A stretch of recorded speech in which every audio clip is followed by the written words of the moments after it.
नमस्कार. मी दंगलकार नितीन चंदनशिवे, आपल्या सर्वांचा लाडका कवी.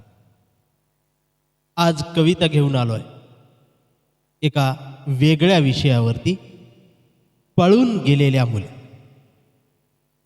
कशा दिसतात, कशा हसतात, कशा बोलत्या, नेमकं नांदतात तरी कशा पळून गेलेल्या मुली.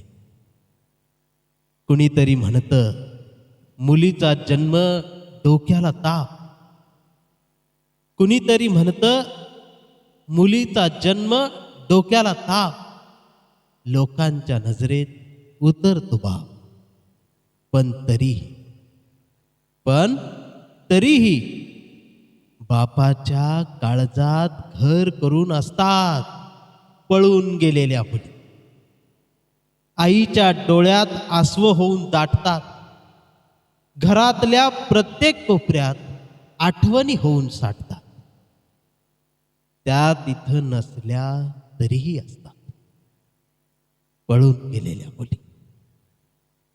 कधी उठतात, कशा नटतात, कुणाला भेटतात, नेमकं रडतात तरी कशा पळून गेलेल्या मुली. त्या सुद्धा माहेरच्या माणसाची वाट पाहतात, त्या सुद्धा माहेरच्या माणसाची वाट पाहतात. बाप समजून ढगाशी बोलतात, झाडाच्या सावलीत भावाला शोधतात. आणि काळीज फुटून आल्यावर आणि काळीज फुटून आल्यावर आईची मांडी आठवतात. आतल्या आत हंबरडा फोडतात पळून गेलेल्या मुली.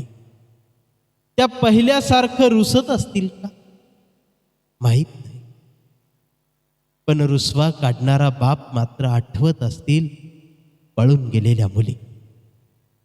पाणी भरतात, स्वयंपाक करतात, काही कामावर जातात, काही घरीच असतात. माहेरच्या आठवणीत नेमक्या झोपतात तरी कशा पळून गेलेल्या मुली.